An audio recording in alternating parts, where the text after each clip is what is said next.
हम सब जानते हैं कि प्रधानमंत्री मोदी जी के नेतृत्व में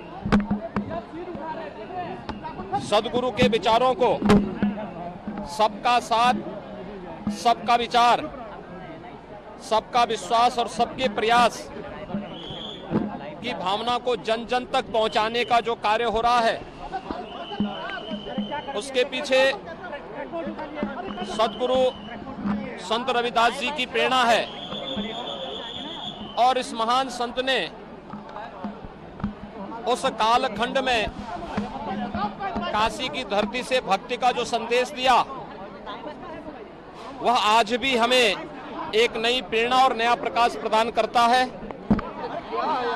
मन चंगा तो कठौती में गंगा, यह आज भी प्रत्येक भारतीय को एक नई प्रेरणा और एक नया प्रकाश प्रदान करता है।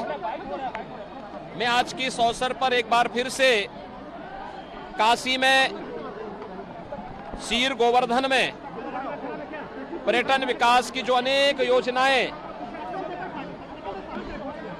Bharatiya Janata party double engine की सरकार के द्वारा संचालित की जा रही हैं, इसमें लंगर हॉल का निर्माण का कार्य पूरा हो गया है। सदगुरु की एक कांस्य प्रतिमा की स्थापना भी हो चुकी है। पार्क निर्माण की कार्रवाई प्रगति में है। इससे संबंधित कुछ जमीन और भूमि क्रय करने की कार्रवाई चल रही है। यथाशीघ्र से भी हम पूरा करके सदगुरु की कृपा से यह कार्य भी हमारा एक समय सीमा के अंदर पूरा हो जाएगा। आज मैं एक बार फिर से पूरे प्रदेशवासियों को और यहाँ काशी में आए हुए सभी श्रद्धालु भक्तों को सदगुरु के इस पावन जयंती के अवसर पर हृदय से बधाई देता हूँ, अपनी शुभकामनाएं देता हूँ। सदगुरु की कृपा हम सब पर बनी रहे। लोक कल्याण के मार्ग पर समाज की एकता और समरसता को बनाए रखने में हम सब सफल होंगे, इस विश्वास के साथ मैं अपनी शुभकामना सभी श्रद्धालु भक्तों को, आगंतुकों को देता हूं।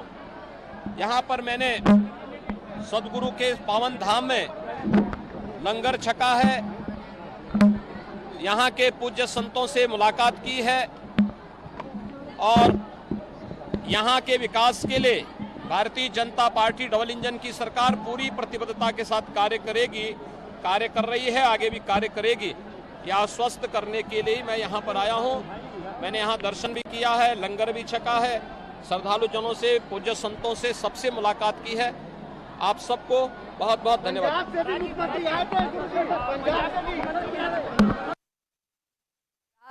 के मंदिर में पूजा अर्चना के बाद बोलते हुए सीएम सुनाई दे रहे थे और हमने उनको सुना। उन्होंने कहा कि किस तरह से रविदास मंदिर के आसपास विकास कार्य चल रहा है। न्यूज हेडलाइंस के प्रायोजक पेट सफा